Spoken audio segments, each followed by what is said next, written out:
Welcome friends, সবাইকে স্বাগত জানাই আমাদের চ্যানেল অ্যান্ড এডুস্ফিয়ারে।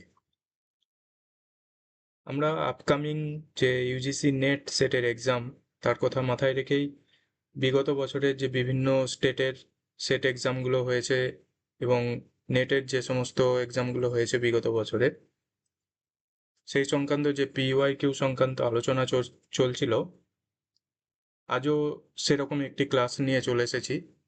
তো আমরা প্রথম দিকে মেনলি ওয়েস্ট বেঙ্গল সেটের যে লাস্ট 2-3 বছরের যে কোশ্চেনগুলো, সেগুলো নিয়ে আলোচনা করব প্রথমে। তারপর আমরা নেটের যে কোশ্চেন রয়েছে বা অন্যান্য স্টেটের যে সেট এক্সাম হয়েছে, সেগুলো রিসেন্ট কোশ্চেনগুলো নিয়ে আলোচনা করব। তো যারা আগের ক্লাসটি দেখোনি, আগের দিন একটি পেপার ওয়ানের ডব্লিউবি সেটের 25 সালের যে পেপার ওয়ানের যে এক্সামটা হয়েছিল, সেটার উপর আমরা ক্লাস দিয়েছিলাম। যাদের দেখা হয়নি এখনো, অবশ্যই দেখে নিও, খুব ইনফরমেটিভ ক্লাস ছিল। আজকে আমরা ডব্লিউবি সেটের 2025-এর, অর্থাৎ একবারে লাস্ট যে এক্সামটা হয়েছে, তার পেপার 2 এডুকেশন সাবজেক্টের যে কোশ্চেন সেট রয়েছে, সেটার ফার্স্ট 50টা কোশ্চেন আমরা আলোচনা করব। নেক্সট দিন বাকি 50টা আলোচনা করব। তো ক্লাসটি খুবই ইনফরমেটিভ হবে, তাই অনেক নতুন তথ্য তোমাদের সাথে শেয়ার করার আছে। শেষ পর্যন্ত অবশ্যই ভিডিওটি দেখতে হবে। তাই বন্ধুদের মধ্যেও একটু বেশি করে শেয়ার করে দিও, যাতে সবাই ক্লাসটি দেখার সুযোগ পায়। এবং যারা নতুন বন্ধু আছো, অবশ্যই চ্যানেলটিকে সাবস্ক্রাইব করে রেখো। তো আজকে আমাদের পেপার 2 এডুকেশনের যে লাস্ট 2025 সালে এক্সামটি হয়েছে, সেটির যে প্রশ্নপত্র, সেটি নিয়ে আলোচনা করব।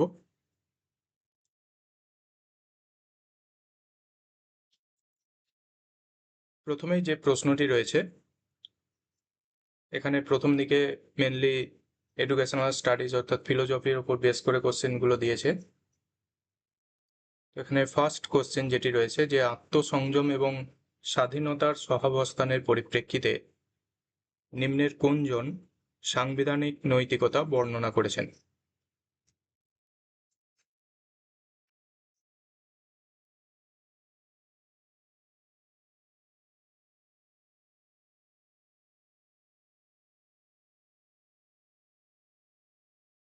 এখানে অপশনগুলো রয়েছে মন্তেস্কু, গ্রোট, লক এবং Hegel. Who explained constitutional morality in terms of coexistence of freedom and self-restraint? এখানে যেটি সঠিক উত্তর হবে, এটি হচ্ছে গ্রোট। অপশন বি সঠিক উত্তর। তো এই ধরনের বিভিন্ন কোশ্চেন চলে আসে, এখানে তাহলে অপশন বিটা সঠিক উত্তর।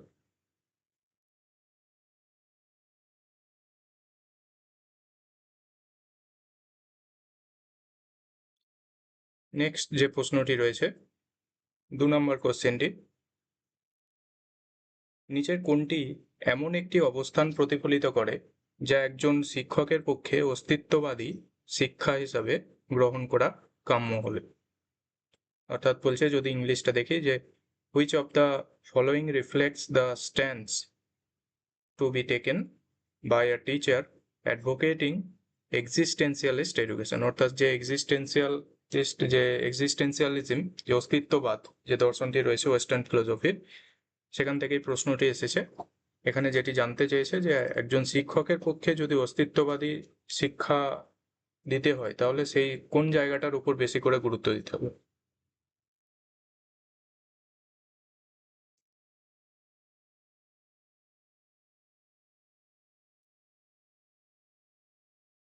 এখানে অবশ্যই সঠিক উত্তর হয়ে যাবে অপশন বি, যে মূল্যবোধ হচ্ছে বিষয় নির্ভর এবং ব্যক্তিগত বিষয়। অর্থাৎ আমরা জানি যে আমাদের যে অস্তিত্ববাদ, সেখানে কোনটাকে বেশি গুরুত্ব দেওয়া হতো? মানুষের যে অস্তিত্ব, ব্যক্তির অস্তিত্বের উপর বেশি করে গুরুত্ব দেওয়া হতো। একটা গুরুত্বপূর্ণ কথা ছিল যে এক্সিস্টেন্স প্রিসিডস এসেন্স। তো আগে মানুষের সার সত্তা, তারপর তার যে আচার আচরণ, সেগুলো নিয়ে আমরা ভাববো। তো সেই জন্য এখানে যে পার্সোনাল বা সাবজেক্টিভ ভ্যালুকে সবচেয়ে বেশি গুরুত্ব দেওয়া হতো এই অস্তিত্ববাদী দর্শন। সেই সূত্র ধরে এখানে সঠিক উত্তর হয়ে যাচ্ছে অপশন বি। মূল্যবোধ হচ্ছে বিষয় নির্ভর এবং ব্যক্তিগত, ভ্যালুজ আর সাবজেক্টিভ অ্যান্ড পার্সোনাল। নেক্সট প্রশ্ন 3 নাম্বার বলছে বিইং ফর ইটসেলফ, অর্থাৎ যেটাকে বলছে consciousness, is the reflection and negation of the objective worlds was advocated by J. Sartre, M. Buber, M. Heidegger, F. Nietzsche। অর্থাৎ বাংলা করলে যেটা হয় যে নিজের জন্য সত্তা, এই একটু আগেই বলছিলাম যে নিজের জন্য বাঁচা, আগে নিজের সত্তা তারপর অন্য কিছু। তো বিইং ফর ইটসেলফ, এই যে কনসাসনেস, এটা হচ্ছে বস্তু জগতের প্রতিফলন এবং অনস্তিত্ব। তো এই মতবাদটা কে উত্থাপন করেছেন বা কে দিয়েছেন এই মতবাদটা? এই 4 জন ব্যক্তির মধ্যে কে দিয়েছেন? এটিও এক্সিস্টেন্সিয়ালিজম থেকেই এসছে কোশ্চেনটি।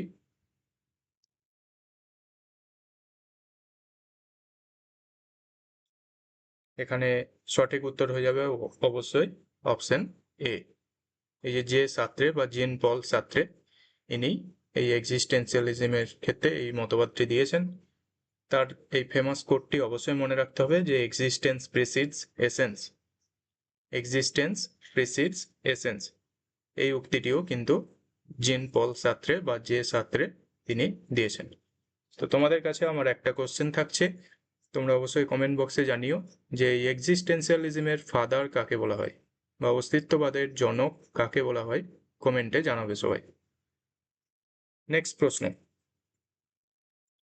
which school of thought has advocated that reality, knowledge and value exist independently of human mind? Rationalist, realist, idealist, pragmatist. অর্থাৎ কোন চিন্তাধারা উপস্থাপন করছে যে মানব মনের মধ্যে যে বাস্তবতা, জ্ঞান এবং মূল্যবোধ এগুলো স্বাধীনভাবে অবস্থান করে, কোন দর্শন বলছে?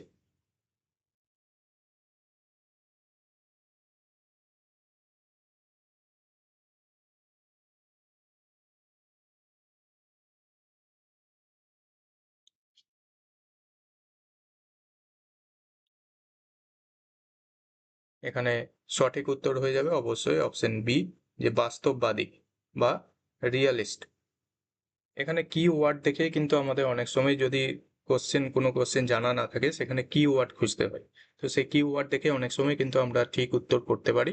তো এখানে যে বিষয়টা হচ্ছে বলছে যে মানব মনের মধ্যে যে বাস্তবতা, জ্ঞান এবং মূল্যবোধ এটা স্বাধীনভাবে অবস্থান করে। এখানে এই যে বাস্তবতা কথাটা রয়েছে, রিয়েলিটি, তাহলে এই রিয়েলিটির সাথে যুক্ত বিষয়টা কিন্তু ইন্ডিকেট করছে।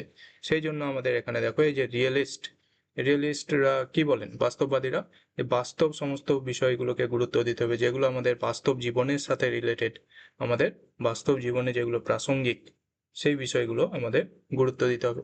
তাহলে সেই সূত্র ধরে আমরা কিন্তু যদি এই ক্ষেত্রে উত্তরটি নাও জানতাম তাহলে এই বাস্তববাদী করে আসতে পারতাম। এইভাবেই কিন্তু অ্যান্সার করতে হবে। নেক্সট কি প্রশ্ন আছে দেখে নিই। 5 নাম্বার, এসেইস্ট পারসিপি, এটিও একটি গুরুত্বপূর্ণ কোটেশন, প্রায়শই পরীক্ষাতে দেখতে পাই আমরা যে এসেইস্ট পারসেপি, to be is to be perceived was advocated by, এই উক্তিটি কে দিয়েছেন বা এটি কে সমর্থন করেন? জর্জ বার্কলে, আর ডেকার্টেস, ইমানুয়েল কান্ট, জি.ডব্লিউ. হেগেল। এটিও খুব প্রচলিত এবং গুরুত্বপূর্ণ উক্তি, যে কোনো এক্সামেই থাকে।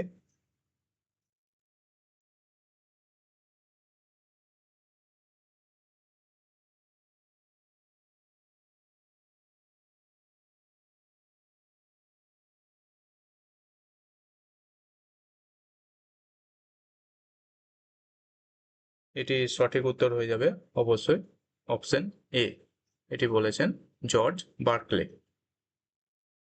তো এই সূত্রে কিছু ইনফরমেশন দিয়ে রাখি যে জর্জ বার্কলে ইনি হচ্ছেন একজন আইডিয়ালিজমের সমর্থক তো অবশ্যই, তিনি যেই মতামতটির উপর বেশি গুরুত্ব দিয়েছিলেন সেটিকে বলা হতো subjective idealism.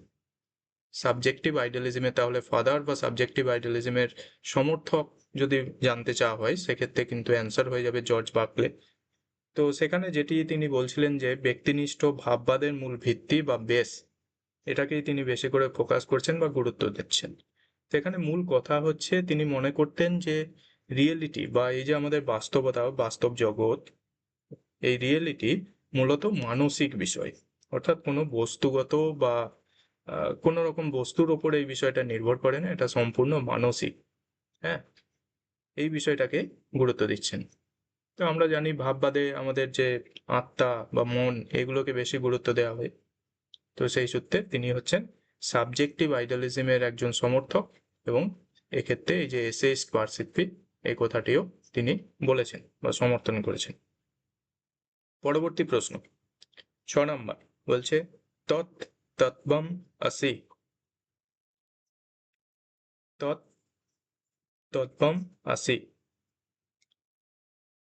that the what is which method of understanding, priori, a posteriori, a priori, and a posteriori, first posteriori, then a priori।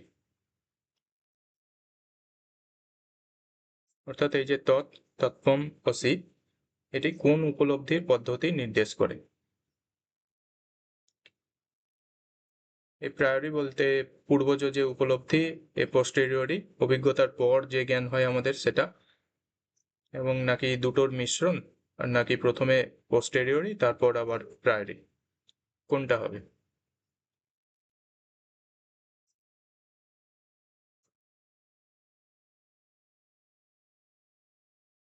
এখানেও সঠিক উত্তর হয়ে যাবে অবশ্যই অপশন এ, যে পূর্বজ উপলব্ধি বা এ প্রায়োরি, এটি। তো এই ক্ষেত্রে বলে রাখি যে এই যে তত্ত্বম অসি, যে দ্যাট দ্য হোয়াট, এটি কিন্তু আমাদের যে ছান্দোগ্য উপনিষদ, উপনিষদের একটি ভাগ যে ছান্দোগ্য উপনিষদ, সেখান থেকে নেওয়া হয়েছে। এই ছান্দোগ্য উপনিষদের একটি উক্তি। এর অর্থ কি? এর অর্থ হচ্ছে সেটাই যে তুমি সেই আত্মা ও ব্রহ্মের অংশ। এই যে দাও, দাও ওয়ার্ডটা না, এই দাও মানে হচ্ছে তুমি, তাহলে দ্যাট দাও আর্ট, অর্থাৎ তুমি সেই আত্মা বা সেই ব্রহ্মের, একই ব্রহ্মের বা সেই আত্মার অংশ।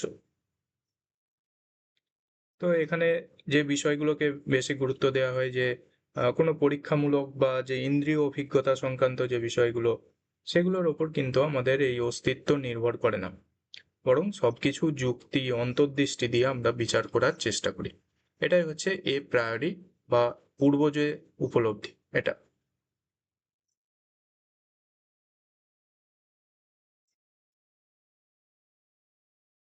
তাহলে এ প্রায়োরিতেও কিন্তু অভিজ্ঞতাকে গুরুত্ব না দিয়ে যুক্তি বা বুদ্ধির ওপর গুরুত্ব দেওয়া হচ্ছে। তাহলে পোস্টেরিয়রি এটা কি আমাদের, এটাও একটু জেনে নিতে হবে। এ পোস্টেরিয়রি এটা হচ্ছে অভিজ্ঞতার পরে আমরা যে জ্ঞান লাভ করছি, অর্থাৎ অভিজ্ঞতার ফলে প্রাপ্ত যে জ্ঞান, সেটাই হচ্ছে এ পোস্টেরিয়রি। এটা আমরা বিভিন্ন পর্যবেক্ষণের মাধ্যমে, বিভিন্ন পরীক্ষা থেকে আমরা পেতে পারি। তাহলে অভিজ্ঞতার পরে যেটা হচ্ছে, যে জ্ঞানটা লাভ করছি আমরা, সেটাকে এ পোস্টেরিয়রি বলছি বা অভিজ্ঞতা পরবর্তী জ্ঞান বলছি। আর এ প্রায়োরি বা পূর্ব যে উপলব্ধি, এটা হচ্ছে আমরা যে অভিজ্ঞতাটাকে সেভাবে গুরুত্ব দিচ্ছি না, এখানে মেনলি যুক্তি বুদ্ধির উপর বেশি করে গুরুত্ব দিচ্ছি। পরবর্তী প্রশ্ন 7 নাম্বার হচ্ছে which Indian school of philosophy emphasized cause and effect as two inseparable components stand for all sorts of creation in the cosmos।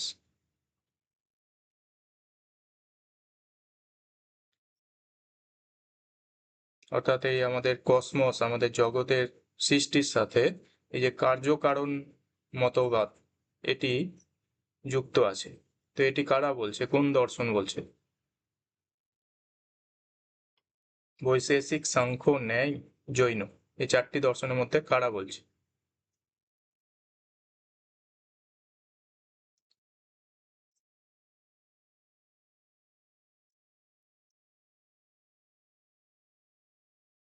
এখানে সঠিক উত্তর হয়ে যাবে অবশ্যই অপশন বি। এই যে সাংখ্য দর্শন। তো এই সাংখ্য দর্শনে কিন্তু এই কার্য কারণ মতবাদের উপর বিশেষ গুরুত্ব দেওয়া হয়েছে। তো সেখানে আমরা দেখেছি যে পঞ্চবিংশতি তত্ত্ব, 25টি বিষয়ের কথা বলেছেন সাংখ্য দার্শনিকরা। এখানে কজ এন্ড এফেক্ট তাহলে সবচেয়ে বেশি গুরুত্ব দিয়েছে কিন্তু সাংখ্য দর্শন। যে কোনো কিছু, আমাদের যখন জগতে কোনো কিছু সৃষ্টি হয় সেটা কিন্তু কখনোই বিনা কারণে ঘটে না। প্রত্যেকটা বিষয় ঘটার পেছনে কিন্তু কিছু না কিছু কারণ রয়েছে, অর্থাৎ প্রত্যেকটা কার্যেরই একটা করে কারণ রয়েছে। পরবর্তী প্রশ্ন, in Indian philosophy the word jnana denotes, অর্থাৎ ভারতীয় দর্শনে জ্ঞান বলতে আমরা কি বুঝি? A true cognition or knowledge, false cognition or knowledge, both true and false cognition, neither true cognition nor false cognition, অর্থাৎ সত্য জ্ঞান নাকি মিথ্যা জ্ঞান, নাকি সত্য মিথ্যা উভয়, নাকি কোনোটাই নয়।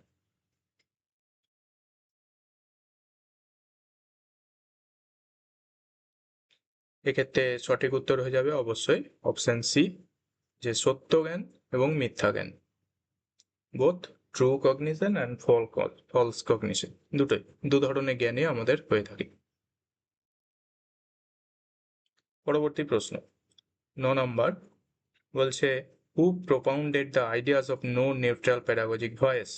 B Bernstein, J Derrida, R Cooper, F Kafka.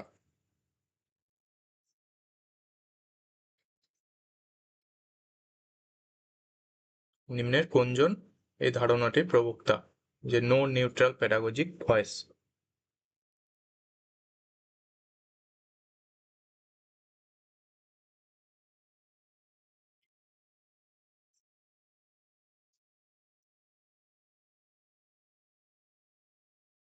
এখানে সঠিক উত্তর হয়ে যাবে অবশ্যই অপশন বি, যে বি বার্নস্টেইন।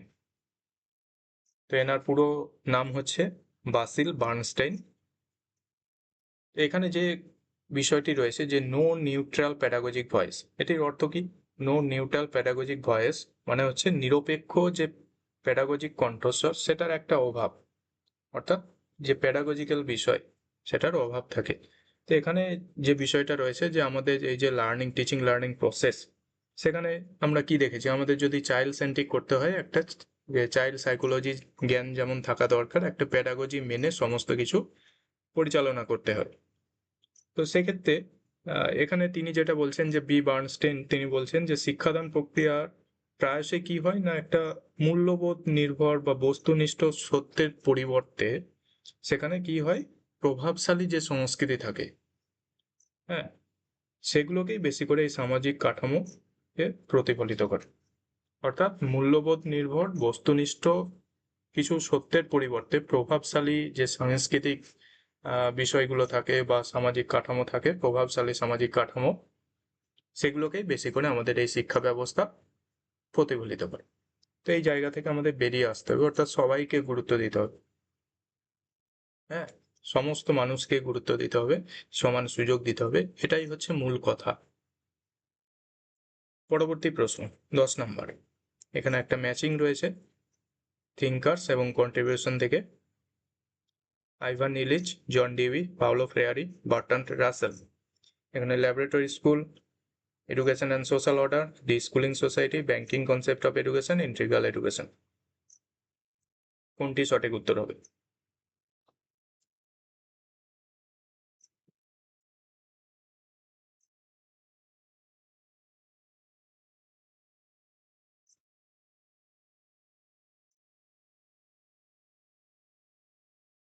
এখানে সঠিক উত্তর হয়ে যাবে অবশ্যই অপশন বি, আইভান ইলিচ। আমরা জানি ডি স্কুলিং সোসাইটির কথা বলেছে কে? ডি স্কুলিং সোসাইটি, তার কথা বলেছে আইভান ইলিচ। দেন ল্যাবরেটরি স্কুল, এটা যদিও দেখি এটা হলো জন ডিউই, তাহলে বি1 আর এ3 বি1। আর পাওলো ফ্রেয়ারি, তিনি কি বলেছেন? ব্যাংকিং কনসেপ্ট অফ এডুকেশন, অর্থাৎ যে শিক্ষা ব্যবস্থা সেখানে যে ব্যাংকিং কনসেপ্টটা তিনি বিরোধিতা করেছেন, অর্থাৎ যে শিক্ষার্থীরা শুধুমাত্র টিচারদের কাছ থেকে ঝুড়ি ঝুড়ি জ্ঞান নেবে, তারা বেরিয়ে যাবে, এরকমটা নয়। তারা ওই জ্ঞান অর্জনের পাশাপাশি আরো অনেক কিছু স্কিল শিখবে, সবাই সমান একটা গুরুত্ব পাবে, এরকম আর কি। যে শিক্ষার যে সংকীর্ণ ধারণা, গোল স্ট্যাক থিওরি বা পাইপলাইন থিওরি, এই সমস্ত ধারণা, যে ব্যাংকিং কনসেপ্ট, আমরা যেমন ব্যাংকে টাকা পয়সা জমা রাখি, সেরকম এখানে তিনি যেটা বলেছিলেন যে ব্যাংকিং কনসেপ্ট অফ এডুকেশন বলতে, যে আমাদের যে এডুকেশন সিস্টেমটা চলছে সেটা অনেকটাই ব্যাংকিং কনসেপ্টের মতো। শিক্ষার্থীরা শুধুমাত্র জ্ঞান আহরণ করছে, তাদের মধ্যে সেভাবে স্কিল ডেভেলপমেন্ট হচ্ছে না। সেই জন্য তিনি বললেন যে এই ব্যাংকিং কনসেপ্ট বা এই জ্ঞান জমা রাখার এই যে কনসেপ্ট, এটা থেকে আমাদের বেরিয়ে আসতে হবে, সেটাকে প্রপারলি অ্যাপ্লাই করতে পারতে হবে, সবাইকে সমানভাবে সুযোগ দেওয়ার ব্যাপারটাও আসছে। তো এটাই তিনি বলেছিলেন। তো এটিও হচ্ছে পাওলো ফ্রেয়ারি। আর আমাদের বার্ট্রান্ড রাসেল, ইনি যেটা বলেছেন যে এডুকেশন অ্যান্ড সোশ্যাল অর্ডার, এই বিষয়ে তিনি বলেছেন। তো এখানে সঠিক উত্তর অপশন বি। নেক্সট কোশ্চেন 11 নম্বর, যে every revolution is social because it destroys the old society. Every revolution is political because it destroys old power. Who said this?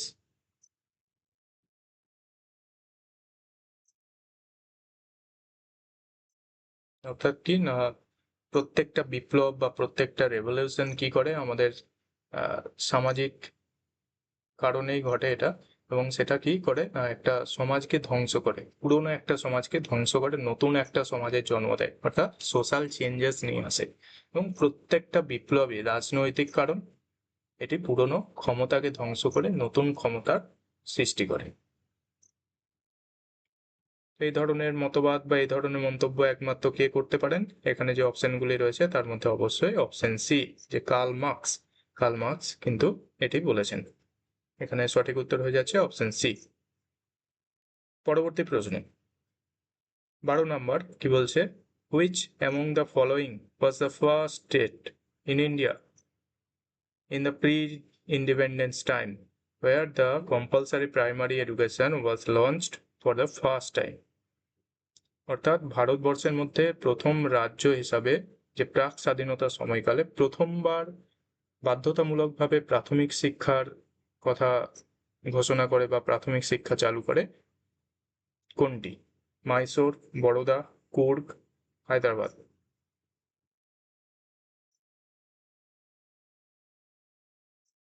এটিও খুব একটি গুরুত্বপূর্ণ এবং খুব সুন্দর একটি কোশ্চেন। তো এটি সঠিক উত্তর হয়ে যাবে অবশ্যই অপশন বি, বরোদা।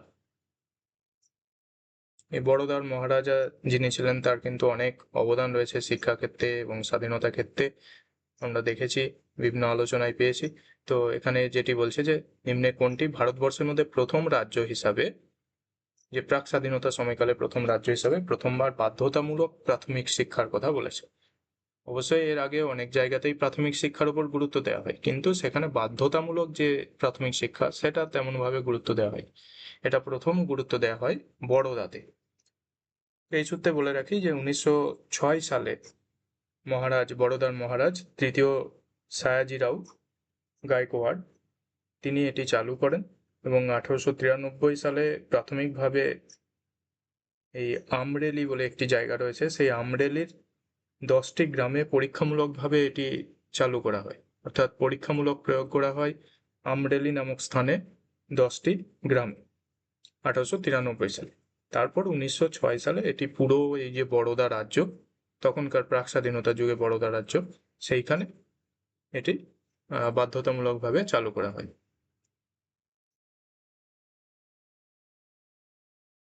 তো আজকে সমগ্র ক্লাস জুড়েই কিন্তু এরকম বিভিন্ন ইনফরমেশন রয়েছে। তো অবশ্যই ভিডিওটি স্কিপ না করে সবাই শেষ পর্যন্ত দেখতে থাকো, আশা করি অনেকটাই সাহায্য হবে।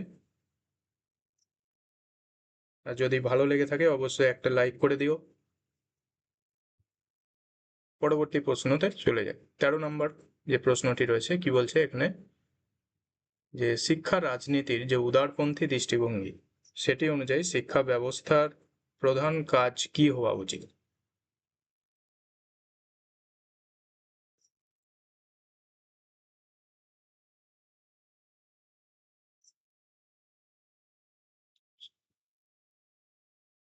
এখানে যে অপশনগুলি রয়েছে, যে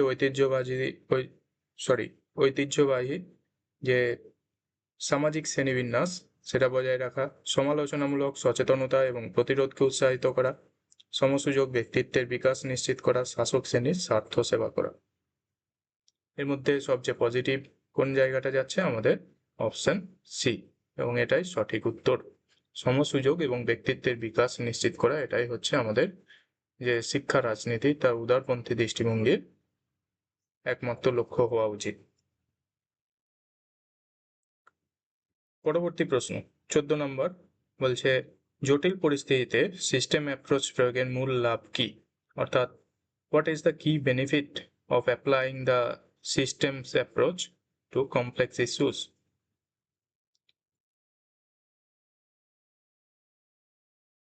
সমস্যা সরলীকরণ, সহযোগিতার প্রয়োজনীয়তা দূরীকরণ এবং ব্যক্তিগত উপাদানগুলিকে বিচ্ছিন্ন করা, গতিশীলতা এবং আন্তঃসম্পর্কের বোঝাপড়া, কোনটি?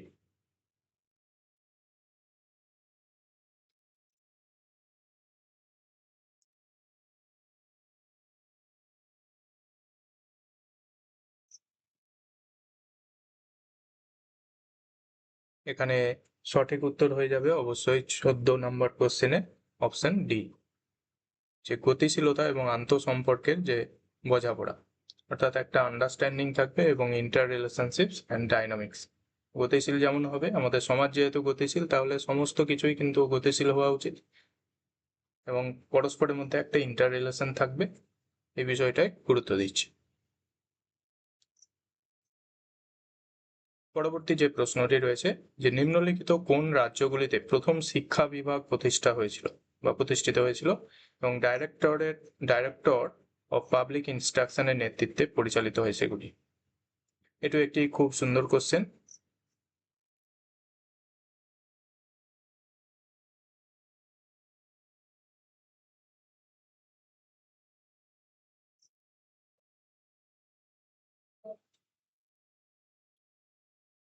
আমরা জানি আমাদের একসাথে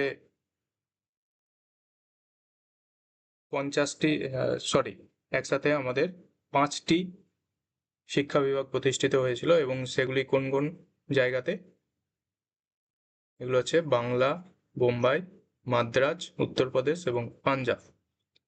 তাহলে এখানে সঠিক উত্তর হয়ে যাবে অবশ্যই অপশন সি, যে বাংলা, তখনকার দিনে মুম্বাই ছিল না, তখনকার সময় ছিল বোম্বাই। তো এই বাংলা, মুম্বাই, মাদ্রাজ, উত্তরপ্রদেশ এবং পাঞ্জাব, এটি হচ্ছে সঠিক উত্তর। তাহলে অপশন সি।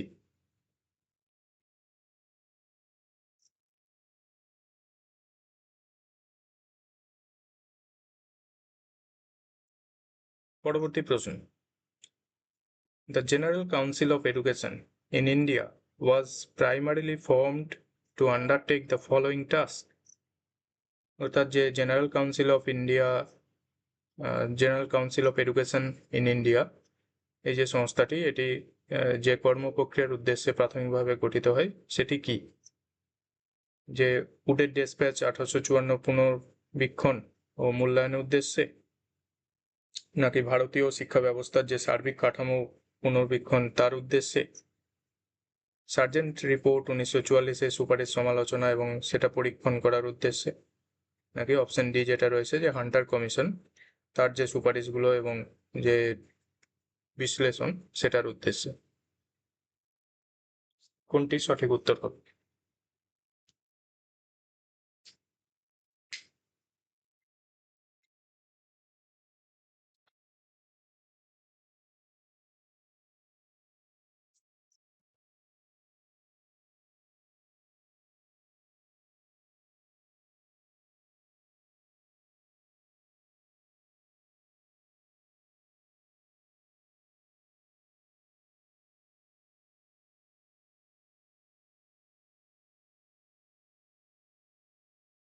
এখানে সঠিক উত্তর হয়ে যাবে অবশ্যই অপশন এ, যে উডের ডেসপ্যাচ 1854 সালে হয়েছিল, সেই উডের ডেসপ্যাচের যে সমস্ত সুপারিশ বা রিভিউ, সেগুলো ইভালুয়েট করা বা মূল্যায়ন করা এবং রিভিউ করা বা পুনর্বিশ্লেষণ করা, সেগুলোর উদ্দেশ্যে কিন্তু এই কমিশন বা এই কমিটিটা গঠন করা হয়েছিল। পরবর্তী প্রশ্ন, ভূমিকাগত সংঘাত এবং সহযোগিতার সমস্যা অর্থাৎ যেটা বলছে যে রোল কনফ্লিক্ট এবং ইস্যুস অফ কোলাবোরেশন, এগুলো কি না আর most relevant to the following discipline, কিসের সাথে বেশি প্রাসঙ্গিক?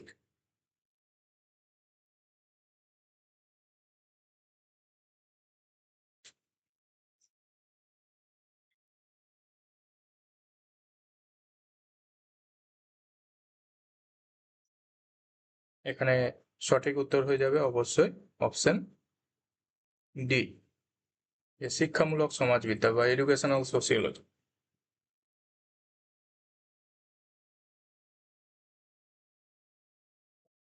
এই শিক্ষামূলক সমাজবিজ্ঞানের সাথে কিন্তু এই যে রোল কনফ্লিক্ট বা আমাদের যে কোলাবোরেশন, এই বিষয়গুলো জড়িত।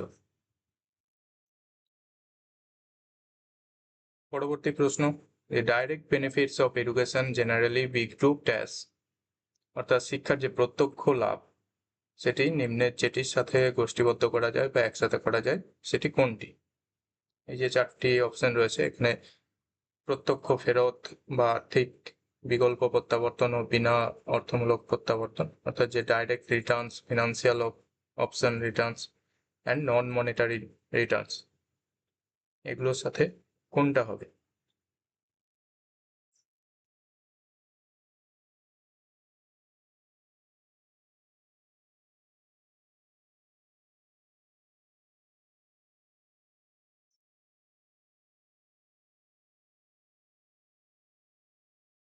এখানে সঠিক উত্তর হয়ে যাবে অবশ্যই অপশন এ,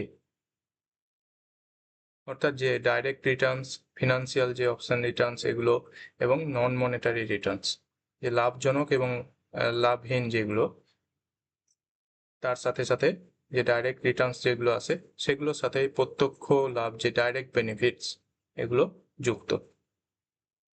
পরবর্তী প্রশ্ন, শিক্ষকদের প্রস্তুতির জন্য স্নাতক পর্যায়ে যে কমিশন 2 বছরের প্রশিক্ষণ কর্মসূচি সুপারিশ করে সেটি কোনটি? A 2-year training program for undergraduates for preparation of teachers was recommended by NCT, Secondary Education Commission, University Education Commission, Kothari Education Commission, কোনটি?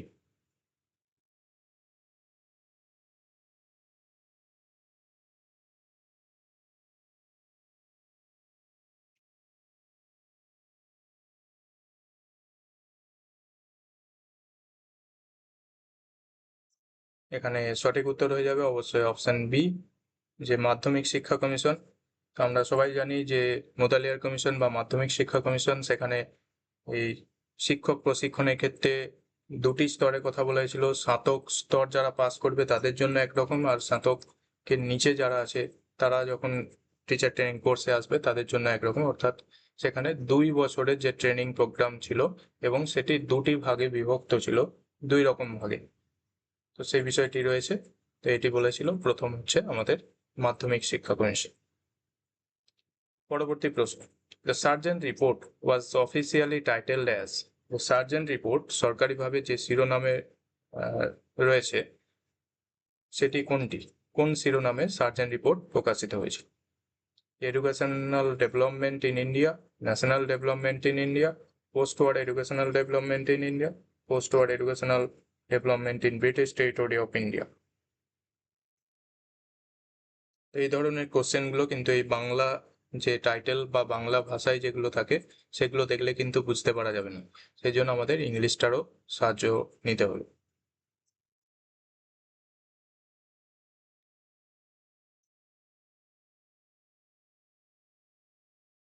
এখানে সঠিক উত্তর হয়ে যাবে অবশ্যই অপশন সি, যে post war educational development in India. ভারতে সেই দ্বিতীয় বিশ্বযুদ্ধের সমকালে অর্থাৎ 1944 সালে আমাদের যে সার্জেন্ট রিপোর্ট হয়েছিল 1944 সালে, তো সেখানে আমাদের টাইটেল কি ছিল সার্জেন্ট রিপোর্টে, যে post war educational development in India. পরবর্তী প্রশ্ন, এ সাইকোলজি's major contribution to teaching lies in defining the goals of teaching, identifying successful methods and procedures for teaching, providing scientific foundation for the art of teaching, comparing the relative effectiveness of various teaching procedure, কোনটা হবে? যে শিক্ষাদানের ক্ষেত্রে যে আমাদের মনোবিজ্ঞান psychology তার অবদান রয়েছে, তো কোন ক্ষেত্রে সবচেয়ে বেশি অবদান রয়েছে?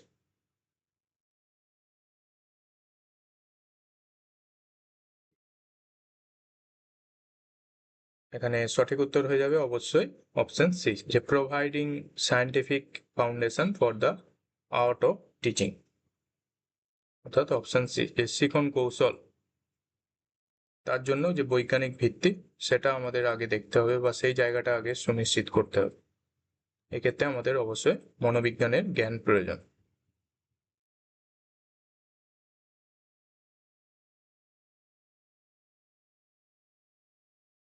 পরবর্তী প্রশ্ন 22 নম্বর, যে বুদ্ধির কোন ধারণাটি মূল্যবোধ এবং তাৎপর্যগত অর্থ নির্দিষ্ট করে? যে academic intelligence, emotional intelligence, spiritual intelligence, cultural intelligence. Which concept of intelligence addresses the problem of meaning and values? এখানে কি ওয়ার্ড তাহলে আমরা কি পেয়ে যাচ্ছি, যে মিনিং অ্যান্ড ভ্যালুস। তো এই মিনিং, ভ্যালু, মোরালিটি এগুলো কোথায় গুরুত্ব দেওয়া হয়, কোন জায়গাতে? মানে একাডেমিক তো নয়, ইমোশনালও নয়, কালচারালও নয়, তাহলে পড়ে থাকছে আমাদের যে স্পিরিচুয়াল, অপশন সি, যে আধ্যাত্মিক বুদ্ধি সেই বিষয়টাকে বেশি করে ইন্ডিকেট করছে, এই যে তাৎপর্য বা মূল্যবোধ এই বিষয়টা। তাহলে সঠিক উত্তর অপশন সি। 23 নম্বর কোশ্চেন, এর নিচের কোনটি মানসিক স্বাস্থ্যের সঙ্গে গোপনে সংশ্লিষ্ট? অর্থাৎ এখানে বলতে চাচ্ছে যে which of the following is covertly associated with mental health.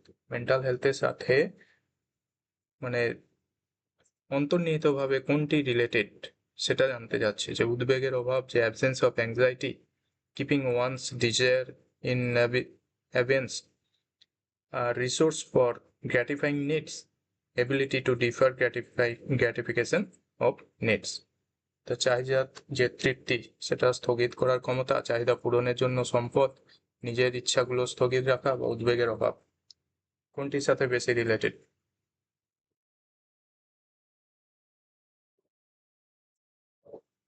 Mental health বা মানসিক স্বাস্থ্য এর সাথে আমাদের এখানে সঠিক উত্তর হয়ে যাচ্ছে অবশ্যই অপশন ডি, যে চাহিদার যে তৃপ্তি সেটা স্থগিত করার ক্ষমতা, অর্থাৎ কতটা আমরা নিজেদেরকে কন্ট্রোল করতে পারছি। হ্যাঁ, আমাদের তো বিভিন্ন রকমের চাহিদা থাকে, তো সেই চাহিদাগুলোকে আমরা কতটা কন্ট্রোল করতে পারছি সেই বিষয়টাই কিন্তু একটা মেন্টাল হেলথের একটা দিক। অর্থাৎ যে যত ভালোভাবে এই চাহিদা বা আমাদের বিভিন্ন বিষয়গুলো অ্যাডজাস্টমেন্ট পাওয়ার থেকে শুরু করে যত ভালোভাবে কন্ট্রোল করতে পারবে, তার পার্সোনালিটি তত ভালো হবে এবং মেন্টাল হেলথও অবশ্যই তার ভালো হবে। এখানে সঠিক উত্তর হয়ে যাচ্ছে অবশ্যই অপশন ডি। পরবর্তী প্রশ্ন,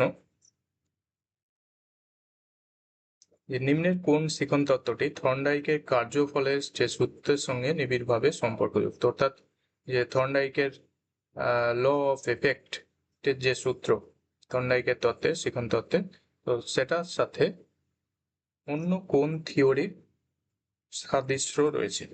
গাথরির কন্টিগুইটি থিওরি বা সাজুজ্যের নীতি, প্যাভলোভের রিফ্লেক্স কন্ডিশন, প্রতিফলিত অনুবর্তন, স্কিনারের অপারেন্ট কন্ডিশন, অপারেন্ট অনুবর্তন, কোহলারস গেস্টাল্ট থিওরি, কোহলারের গেস্টাল্ট তত্ত্ব, এর মধ্যে কোনটি? কোনটির সাথে থর্নডাইকের লজ অফ এফেক্ট, যে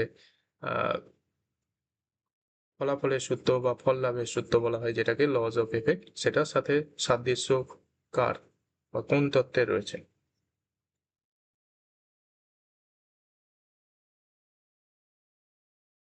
এটিও একটি গুরুত্বপূর্ণ প্রশ্ন।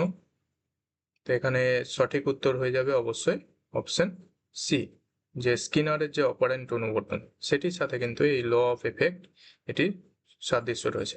অর্থাৎ আমরা দেখেছি যে স্কিনারের যে অপারেন্ট অনুবর্তন বা সক্রিয় অনুবর্তন তত্ত্ব, সেখানে কি করা হয় না, পানিশমেন্ট রিওয়ার্ডের কথা বলা হয়, অর্থাৎ ভালো ফল করলে শিক্ষার্থীরা ভালো কাজ করতে উৎসাহী হয়।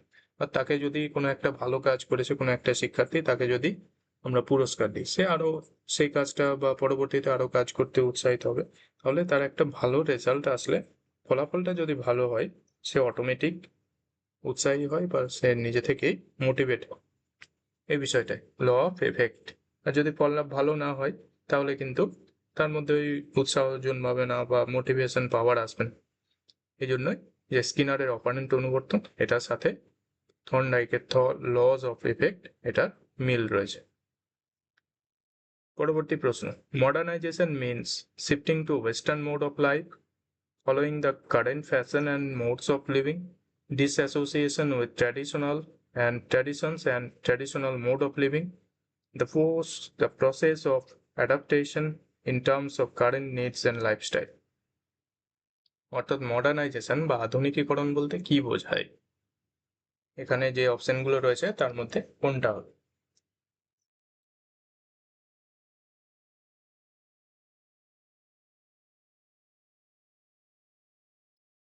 এখানে সঠিক উত্তর হয়ে যাবে অবশ্যই অপশন ডি।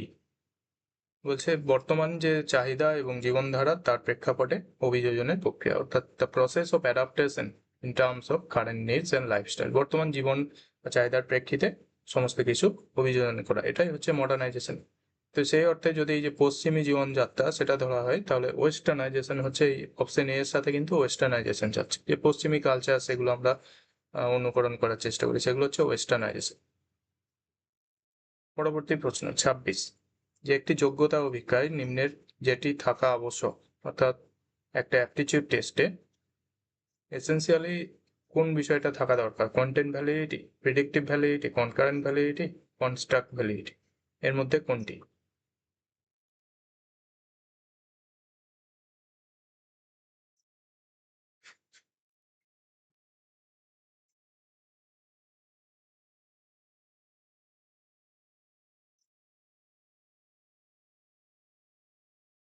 এখানে যেহেতু যোগ্যতা অভিজ্ঞা বলেছে, তাহলে আমাদের যোগ্যতা অনুযায়ী বিষয় নির্বাচন বা আমরা যোগ্যতার উপর সবচেয়ে বেশি গুরুত্ব দেওয়া হয় কোনখানে?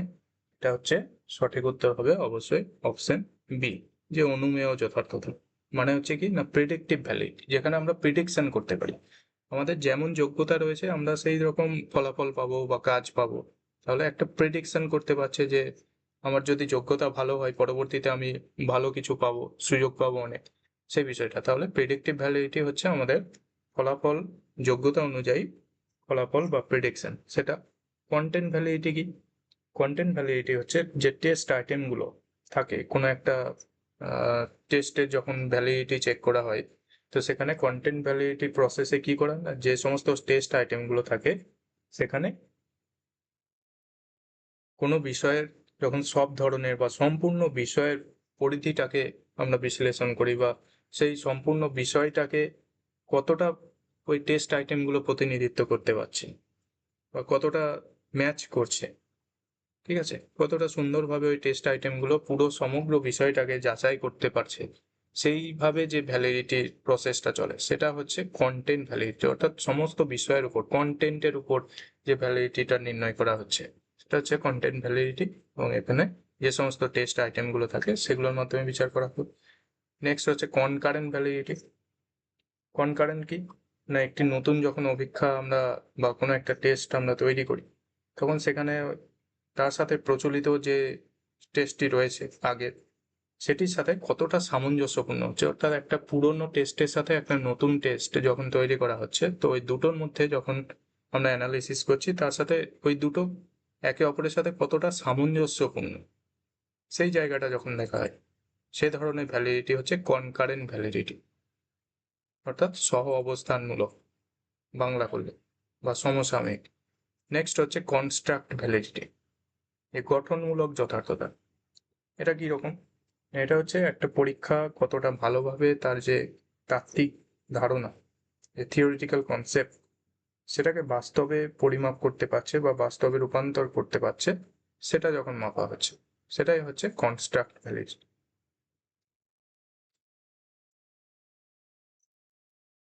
এরকম বিভিন্ন যে ভ্যালিডিটি, রিলায়েবিলিটি যে কোশ্চেন রয়েছে এগুলো কিন্তু আসে, এটা হচ্ছে রিসার্চ চ্যাপ্টারের কোশ্চেন। পরবর্তী প্রশ্ন, একটি সক্রিয় ও অপ্রত্যক্ষমূলক পরামর্শদান অধিবেশনে নিম্নের কোনটি অতি গুরুত্বপূর্ণ? এটি কাউন্সিলিং থেকে কোশ্চেনটি দিয়েছে যে which one of the following will be the most essential for an effective non directive counselling session. আমাদের যে কাউন্সেলিং প্রসেস রয়েছে, তো কাউন্সেলিং এর বিভিন্ন টাইপস রয়েছে, সেখানে ডাইরেক্টিভ, নন ডাইরেক্টিভ, ইলেকটিভ, এরকম বিভিন্ন টাইপস রয়েছে। তো এক্ষেত্রে কোনটি সঠিক উত্তর হবে? একটি সক্রিয় অপ্রত্যক্ষমূলক বা নন ডাইরেক্টিভ কাউন্সেলিং এর সাথে কোনটি বেশি গুরুত্বপূর্ণ? নন ডাইরেক্টিভ কাউন্সেলিং এর সাথে কোনটি বেশি গুরুত্বপূর্ণ?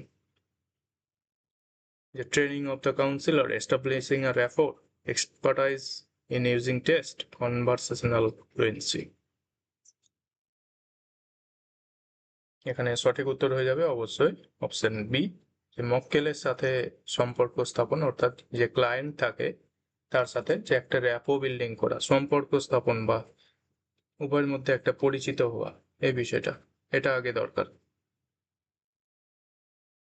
যে নন ডাইরেক্টিভ কাউন্সেলিং এ কি হয়, এখানে ব্যক্তিকে অর্থাৎ যে ক্লায়েন্ট তাকেই বেশি গুরুত্ব দেওয়া হয় এখানে, কিন্তু কাউন্সিলর তিনি তেমন একটা গুরুত্বপূর্ণ ভূমিকা পালন করেন না, তিনি জাস্ট সমস্ত কিছু পর্যবেক্ষণ করেন, বাকি সবকিছুই কিন্তু আমাদের এই ক্লায়েন্ট করে, সে তার নিজের মতো করেই সবকিছু ডিসিশন নেয়। হ্যাঁ, এই জায়গাটা গুরুত্ব দেওয়া হয়। তাহলে সে তার মনের ভাবটা নিজে থেকে প্রকাশ করবে কিভাবে, যদি উভয়ের মধ্যে একটা র্যাপো বিল্ডিং না হয়, উভয়ের মধ্যে একটা সম্পর্ক না তৈরি হয়, তাহলে তো সে তার মনের ভাব প্রকাশ করবে না। সেই জন্য এখানে সবচেয়ে বেশি গুরুত্বপূর্ণ হচ্ছে একটা র্যাপো বিল্ডিং করা উভয়ের মধ্যে। পরবর্তী প্রশ্ন, which combination of the following statements is correct in the text of guidance? অর্থাৎ নির্দেশনার পরিপ্রেক্ষিতে নিম্নের কোন বিবৃতি সমূহের সমষ্টি সঠিক?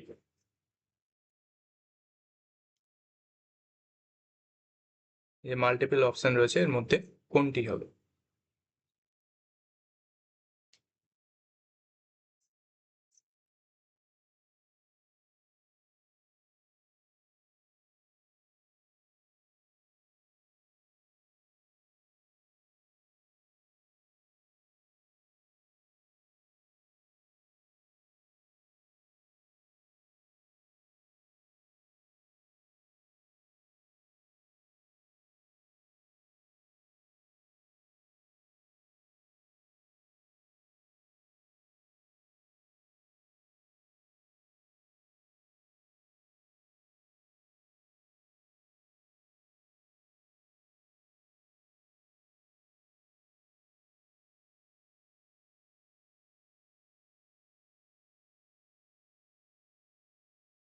এখানে সঠিক উত্তর হয়ে যাচ্ছে অবশ্যই 28 অপশন ডি, যে 1, 2 এবং 4।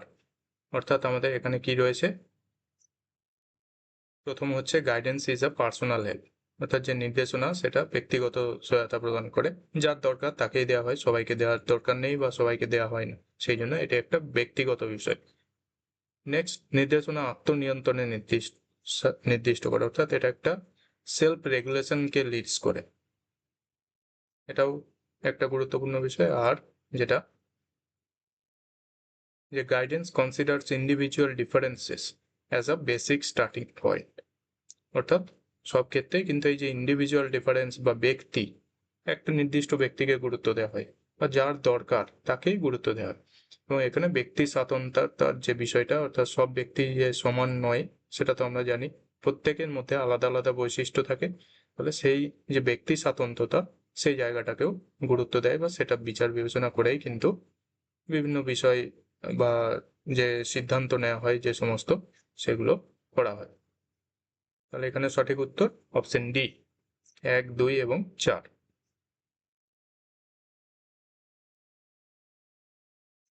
পরবর্তী প্রশ্ন, নিম্নের বক্তব্যগুলির মধ্যে কোন সমন্বয়টি সঙ্গতি বিধান প্রক্রিয়াকে সঠিকভাবে প্রকাশ করে?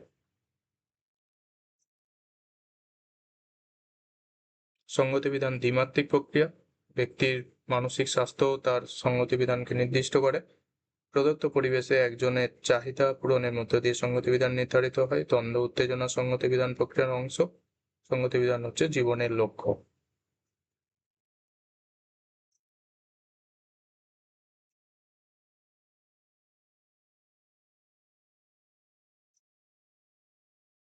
এখানে সঠিক উত্তর হয়ে যাবে অবশ্যই অপশন সি, 1, 3 এবং 4। অর্থাৎ সংগতি বিধান একটা দ্বিমাত্রিক প্রক্রিয়া, 2 dimensional process.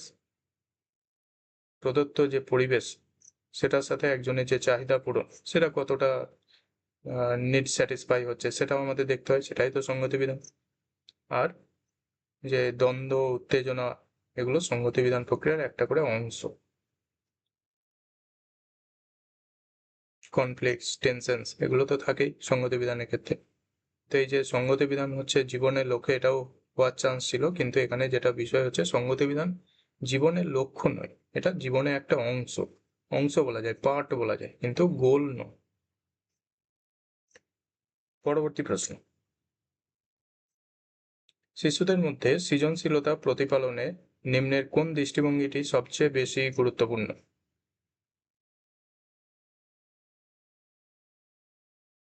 Acceleration approach, enrichment approach, brainstorming approach, special education approach. সৃজনশীলতা বা ক্রিয়েটিভিটি আমরা কোথায় দেখি শিক্ষার্থীদের মধ্যে? এই ক্ষেত্রে অবশ্যই এই যে ব্রেন স্টর্মিং অ্যাপ্রোচ এখানে রয়েছে, এই মস্তিষ্ক ঝড়ের দৃষ্টিভঙ্গি, ব্রেন স্টর্মিং, এখানে শিশুদের যে অন্তর্দৃষ্টির ক্ষমতা প্রকাশ পায়, তাদের ক্রিয়েটিভিটি প্রকাশ পায়। তাহলে এটা হচ্ছে সঠিক উত্তর, অপশন সি।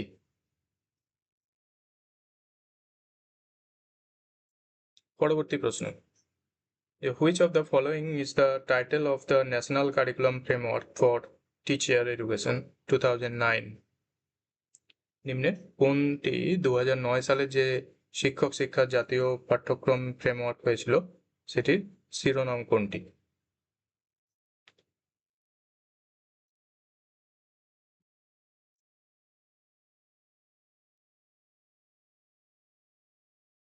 এখানে সঠিক উত্তর হয়ে যাবে অবশ্যই অপশন বি, যে towards preparing professional and human teacher.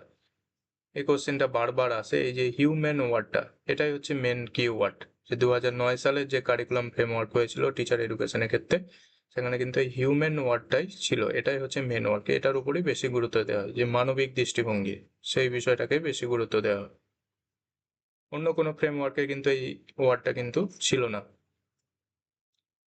পরবর্তী প্রশ্ন, নিম্নের কোন শিক্ষক শিক্ষণ কর্মসূচি এনসিটি বিধি 2014 অন্তর্গত নয়?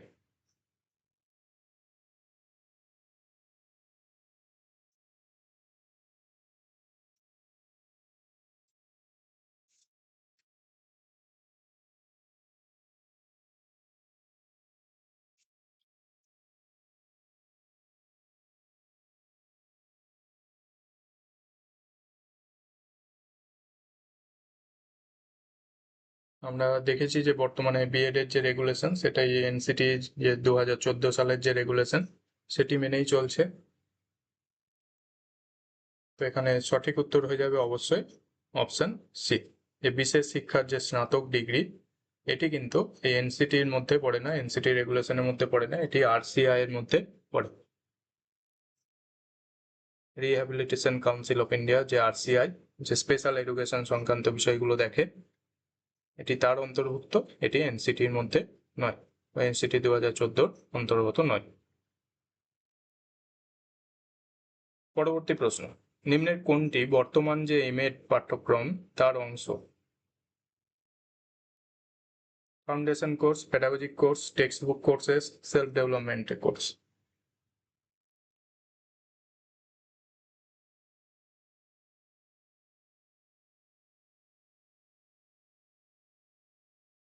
এখানে সঠিক উত্তর হয়ে যাবে অবশ্যই অপশন ডি, যে আত্মবিকাশের কোর্স বা সেলফ ডেভেলপমেন্ট কোর্স, এটি এমএড পাঠ্যক্রমের অংশ। বাকিগুলো আমরা দেখেছি, এই যে ফাউন্ডেশন কোর্স, এগুলো হচ্ছে আমাদের সিবিসিএস সিস্টেমে রয়েছে। তো পেডাগজিক কোর্স এগুলো এগুলোর সাথে সম্পর্কিত নয়, বা টেক্সট বুক কোর্স এগুলো সম্পর্কিত নয়। পরবর্তী প্রশ্ন, দ্বিবর্ষ বিএড এর জন্য বিদ্যালয় ইন্টার্নশিপ সম্পর্কে নিম্নের কোন বিবৃতিটি সঠিক?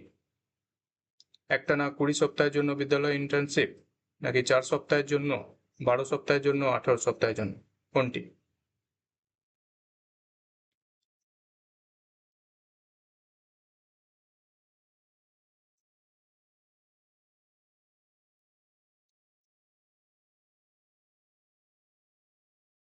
এখানে সঠিক উত্তর হয়ে যাবে অবশ্যই 34 অপশন বি, যে প্রাথমিক পর্যায়ে যে বিদ্যালয় ইন্টার্নশিপ, স্কুল ইন্টার্নশিপ, সেটি 4 সপ্তাহের জন্য পরিচালিত হয় প্রাথমিক পর্যায়ে।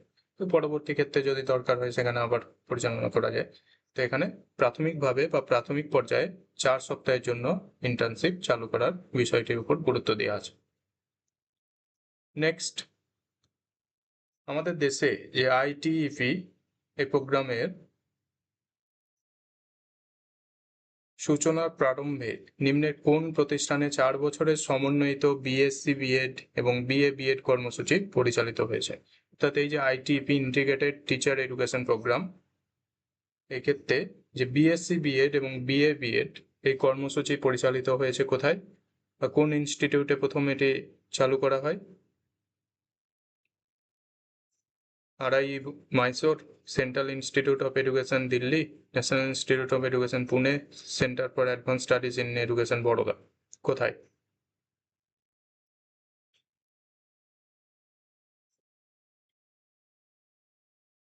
এটা হয়ে যাবে অবশ্যই অপশন এ, যে RI regional institute of education Mysore, সেখানে প্রথম এটি চালু করা হয়েছে।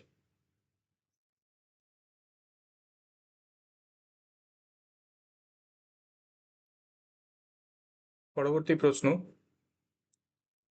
নিম্নের কোনটি প্রতিফলনমূলক শিক্ষণ কৌশলের অন্তর্গত নয়? বা which of the following is not a strategy of reflective teaching?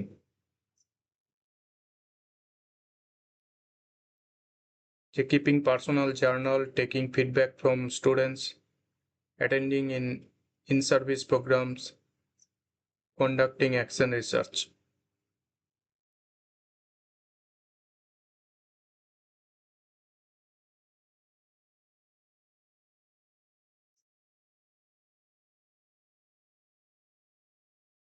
যে রিফ্লেক্টিভ টিচিং এর সাথে সম্পর্কিত নয় এই অপশনগুলির মধ্যে সঠিক উত্তর অপশন সি, যে জীবিকা চলাকালীন যে কর্মসূচিতে যোগদান, অর্থাৎ যে ইন সার্ভিস টিচিং প্রোগ্রাম বা ইন সার্ভিস ট্রেনিং এর কথা বলা হয় সেটি রিফ্লেক্টিভ টিচিং এর সাথে সম্পর্কিত নয়।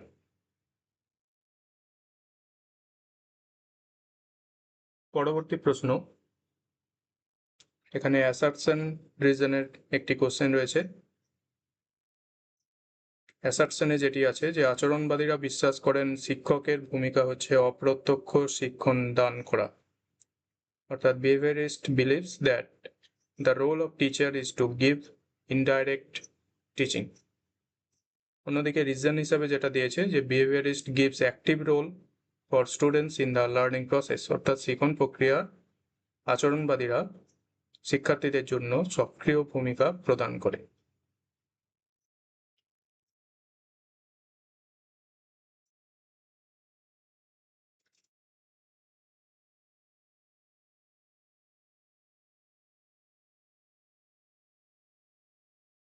এখানে কি বলছে? আচরণবাদীরা বিশ্বাস করেন শিক্ষকের ভূমিকা হচ্ছে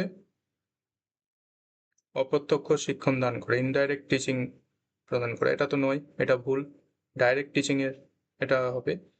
তো অন্যদিকে যে কারণ হিসাবে যেটা রয়েছে যে শিক্ষণ প্রক্রিয়ায় আচরণবাদীরা শিক্ষার্থীদের জন্য সক্রিয় ভূমিকা প্রদান করে, behaviorist gives active role for students in the learning process। তো আচরণবাদীরা কেন হবে? এখানে শিক্ষকের ভূমিকা বা শিক্ষকের অবদান থাকা দরকার। তো এটা দুটোই কিন্তু ভুল, এখানে সেই সূত্রে হয়ে যাচ্ছে সঠিক উত্তর অপশন ডি, এ এবং আর উভয়ই সঠিক নয়। পরবর্তী প্রশ্ন, নিম্নের কোন বিষয়টি বা কোনটি শিক্ষকদের জন্য পেশামূলক শিক্ষণের উদাহরণ?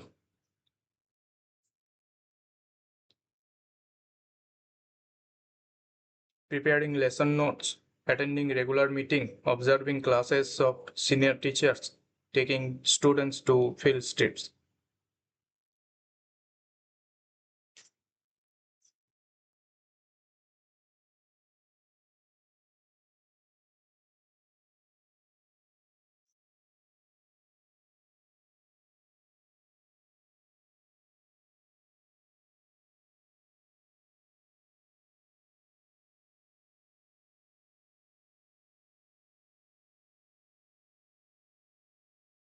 এখানে অবশ্যই সঠিক উত্তর হবে অপশন সি, যে অভিজ্ঞ শিক্ষকদের ক্লাস পর্যবেক্ষণ করা। অর্থাৎ কোনো একজন টিচার, তাকে যদি প্রফেশনাল টিচার হতে হয় বা তার প্রফেশনাল ডেভেলপমেন্ট করতে হয়, সেখানে কিন্তু তাকে যে অভিজ্ঞ শিক্ষকরা রয়েছেন, সিনিয়র টিচার্সরা রয়েছেন, তাদের ক্লাস অবজার্ভ করা উচিত, বা সেই সমস্ত স্কিলগুলো ডেভেলপমেন্ট করতে গেলে তাদের অনুকরণ করা বা তাদের থেকে শেখা উচিত। পরবর্তী প্রশ্ন, নিচের কোন বক্তব্যটি এনপিএসটি সাথে সঠিক? অর্থাৎ আমাদের যে ন্যাশনাল এডুকেশন পলিসি 2020-তে যে এনপিএসটির কথা বলা হয়, national professional standard for teachers, তো এর সাথে কোনটি সঠিক বা কোন সম্পর্কটি সঠিক?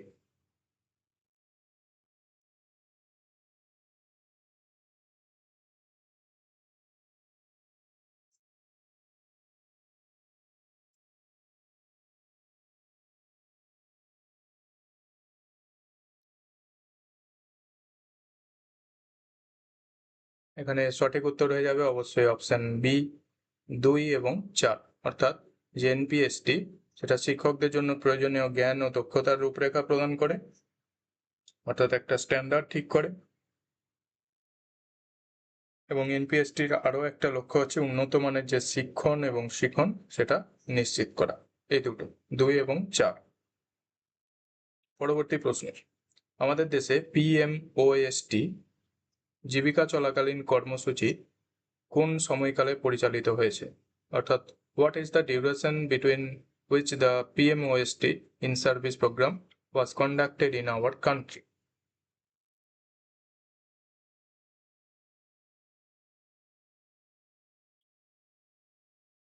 এটিও স্কুল টিচারদের ট্রেনিং এর জন্য একটি প্রোগ্রাম। তো এখানে সঠিক উত্তর হয়ে যাবে অবশ্যই অপশন এ, যে 1986 থেকে 1990 এই সালে এটি প্রচলিত হয়। তো এই পিএমওএসটি, এই বিষয়টি কি? পিএমওএসটির পুরো কথাটি হচ্ছে programme of mass orientation of school teachers. Programme of mass orientation of school teachers. এটা কন্ডাক্ট করে কে বা কন্ডাক্টেড বাই এনসিইআরটি, অর্থাৎ এনসিইআরটি এটা পরিচালনা করে, এবং 1986 থেকে 1990 সাল এই সময়কালে এটি পরিচালনা করা হয় বা শুরু হয়। পরবর্তী প্রশ্ন, যে আরো উন্নয়নের জন্য অনুশীলন ভিত্তিক যে গবেষণা, সেটা করতে শিক্ষক এবং পাঠ্যক্রম উন্নয়নকারীদের ক্ষেত্রে নিম্নের কোন গবেষণামূলক পদ্ধতি প্রাসঙ্গিক বলে মনে করা হয়? Case study, action research, focused group discussion, survey, এগুলির মধ্যে কোনটি বেশি অ্যাপ্রোপ্রিয়েট?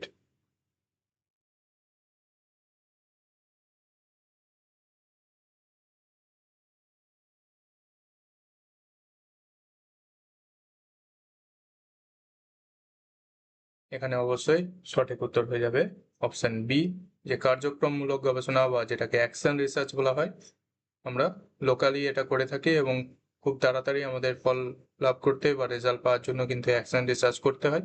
তো এই ক্ষেত্রে এই যে শিক্ষক এবং পাঠ্যক্রম উন্নয়নকারীদের কিন্তু এই অ্যাকশন রিসার্চের মাধ্যমে আমরা বিষয়টাকে করতে পারি, বা পাঠ্যক্রম উন্নয়নকারী বা পাঠ্যক্রম যখন ডেভেলপ করা হয় কারিকুলাম ডেভেলপমেন্টের সময়, কিন্তু এই অ্যাকশন রিসার্চের মাধ্যমে আমরা কোনো কিছু বিষয় সিলেক্ট করা বা কোনো কিছু সিদ্ধান্ত গ্রহণের ক্ষেত্রে আমরা অ্যাকশন রিসার্চ প্রসেসটাকে কাজে লাগাতে পারি। পরবর্তী প্রশ্ন, বিদ্যালয় পরিবেশে সামাজিক মিথস্ক্রিয়া এবং অভিজ্ঞতার মাধ্যমে মূল্যবোধ, রীতিনীতি এবং অভিজ্ঞতার শিখন নামে পরিচিত সেটি হচ্ছে যে learning of values, norms and social attitudes. এটি কোন কারিকুলামের অন্তর্গত? সহজ কথায়,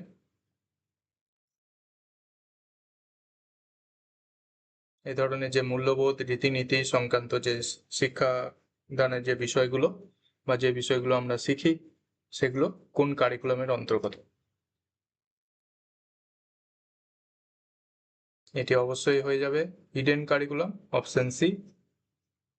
এগুলো আমাদের সরাসরি পাঠ্যক্রমের মধ্যে থাকে না, বা প্রচলিত পাঠ্যক্রম বা লিখিত পাঠ্যক্রমের মধ্যে সরাসরি থাকে না, কিন্তু আমরা এগুলো শিখি, বা এগুলো আমরা পরিবেশ থেকে বা অন্য কাউকে দেখে এগুলো শিখি। সেই জন্য এটি হচ্ছে লুক্কায়িত পাঠ্যক্রম বা hidden curriculum. Next question. The designing of gender curriculum is determined by, অর্থাৎ লিঙ্গভিত্তিক যে পাঠ্যক্রমের নকশা যার দ্বারা নির্ধারিত হয় সেটা হচ্ছে philosophy, sociology, political science, psychology. এর মধ্যে কোনটি?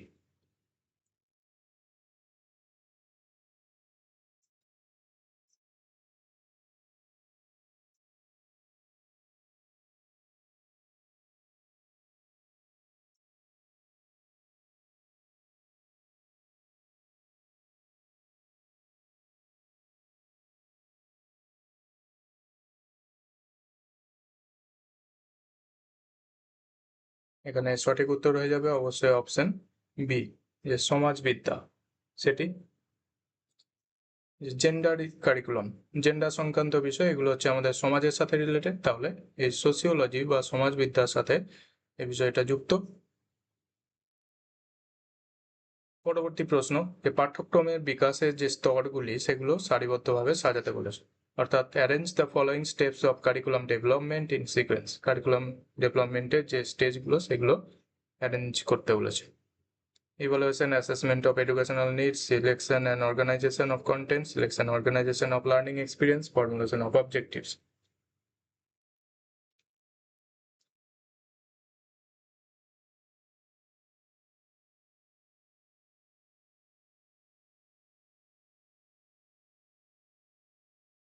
এখানে সঠিক উত্তর হয়ে যাবে অবশ্যই অপশন ডি, 2, 5, 3, 4, 1। অর্থাৎ প্রথমে আমাদের যে অ্যাসেসমেন্ট অফ এডুকেশনাল নিডস, আমাদের নিডসটা প্রথমে দেখতে হয়। তাহলে চাহিদা কি রয়েছে সেটা আগে অ্যাসেস করা হচ্ছে, তারপর কি আসে, নেক্সট আসবে ফর্মুলেশন অফ অবজেক্টিভ। এবার অবজেক্টিভস ঠিক করা হবে, নিডের পার্সপেক্টিভে অবজেক্টিভস ঠিক করা হবে। দেন আমাদের selection and organisation of contents, তারপর আমরা কন্টেন্ট সিলেক্ট করব। তারপর যেটা হবে যে স্টেপটা সেটা হচ্ছে selection and organisation of learning experience. এবারে লার্নিং এক্সপিরিয়েন্স কি থাকবে, সেগুলো আমরা কোন ধরনের লার্নিং এক্সপিরিয়েন্স গুলো আমরা অ্যাচিভ করব সেগুলো আমাদের ঠিক করা এবং অর্গানাইজ করা। লাস্ট হচ্ছে আমাদের ইভালুয়েশন। তাহলে সঠিক উত্তর অপশন ডি।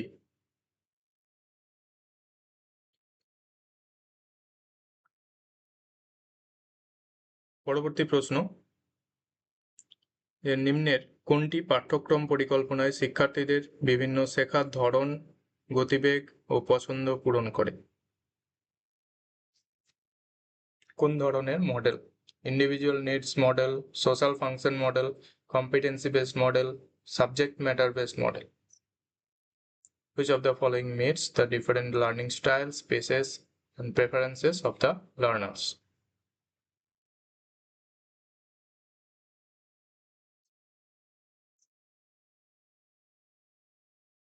এগুলো কোন বিষয়কে গুরুত্ব দেয়, বা এই যে ডিফারেন্ট লার্নিং স্টাইলস, পেসেস বলতে শিক্ষার্থীদের যে সক্ষমতা, তাদের যে ক্যাপাবিলিটি আছে তার উপর বেস করে তারা কতটা নিতে পারবে বিষয়গুলো।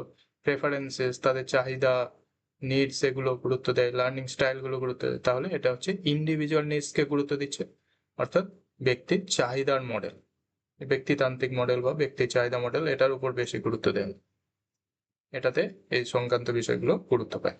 তাহলে অপশন এ সঠিক উত্তর। পরবর্তী প্রশ্ন,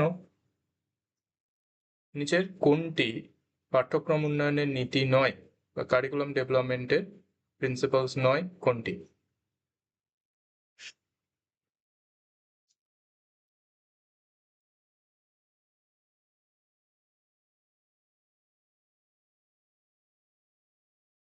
relevance and contextualisation, flexibility, adaptability, cultural responsiveness, one size fits all.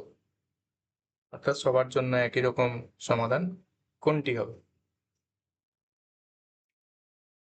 এখানে সঠিক উত্তর হয়ে যাবে অবশ্যই অপশন ডি, সবার জন্য একই নিয়ম, অর্থাৎ সবার জন্য সমান নিয়ম।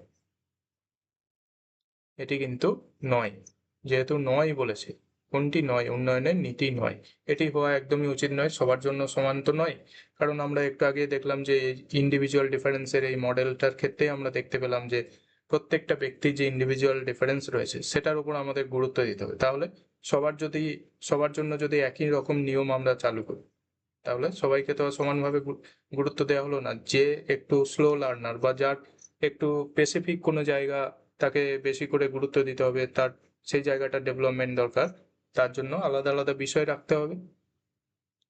তাহলে এই জন্য এই ওয়ান সাইজ ফিটস অল এটা আমাদের কারিকুলাম ডেভেলপমেন্টের নীতি নয়।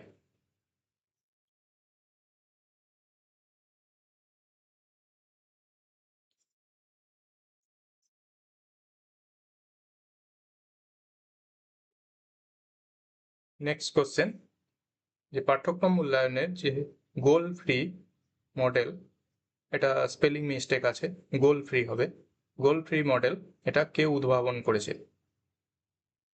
কারিকুলাম ইভালুয়েশনে যে গোল ফ্রি মডেল রয়েছে সেটা কে উদ্ভাবন করেছে?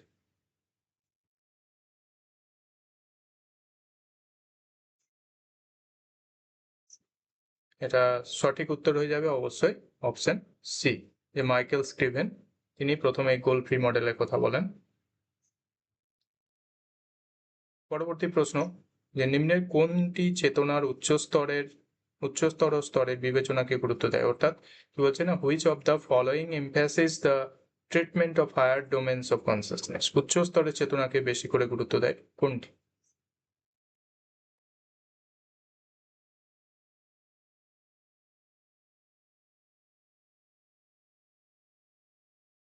উচ্চ স্তরের চেতনা যেগুলো হাই লেভেলের থিঙ্কিং এর সাথে, এটা আমাদের যুক্ত হবে মানবতাবাদী যে পাঠ্যক্রম, যে হিউম্যানিস্টিক কারিকুলাম সেটা। অন্যদিকে যে ওভার্ট কারিকুলাম বা যেটা আমাদের লিখিত আকারে থাকে, বা কোভার্ট বা হিডেন কারিকুলাম বা সামাজিক পাঠ্যক্রম, এগুলো এর সাথে সম্পর্কিত নয়। চেতনা মানে মানুষের সাথে সম্পর্কিত হবে, হিউম্যান ওয়েলফেয়ারের সাথে যাবে, তাহলে এটা হচ্ছে মানবতাবাদী পাঠ্যক্রম বা হিউম্যানিস্টিক কারিকুলাম। পরবর্তী প্রশ্ন, একটি ম্যাচিং রয়েছে পাঠ্যক্রম মূল্যায়নের দৃষ্টিভঙ্গি এবং তার যে উদ্দেশ্য সেটির উপর বেস করে মূল বিষয়ে অন্তর্নিহিত, অর্থাৎ এটা আমাদের ইংলিশ ভার্সনটা দেখলে সুবিধা হবে, যে bottom line, intrinsic, humanistic, scientific. এদিকে অপশনগুলো রয়েছে, two evaluate the impact of curriculum on individuals experience, to evaluate the effectiveness of curriculum, to evaluate the impact of curriculum on stakeholders, to evaluate the internal elements of curriculum.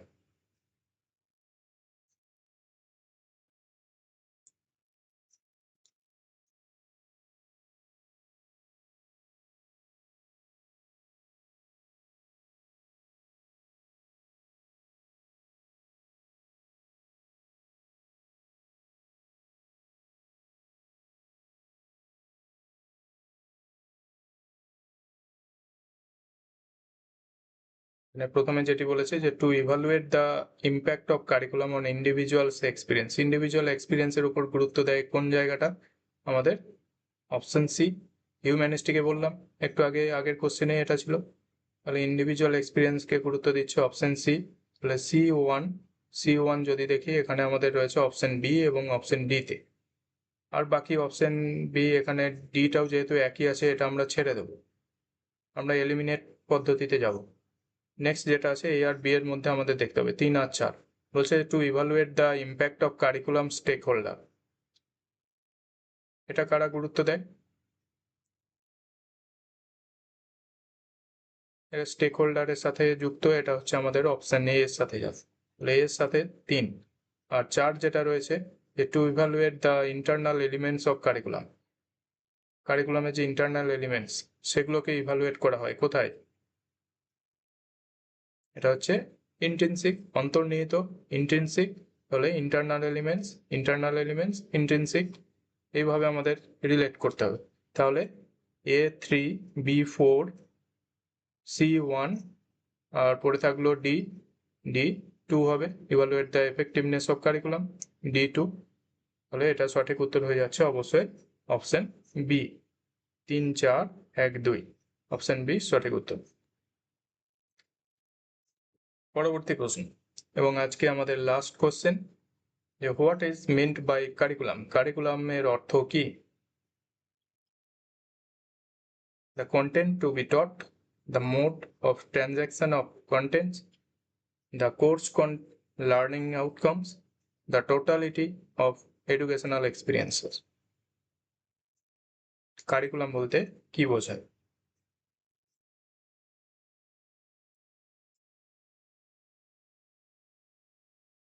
এখানে সঠিক উত্তর হয়ে যাবে অবশ্যই option D, যে শিক্ষার অভিজ্ঞতা সম্পূর্ণতা, টোটাল যে experience, totality of total educational experience, সেটা নিয়েই কারিকুলাম।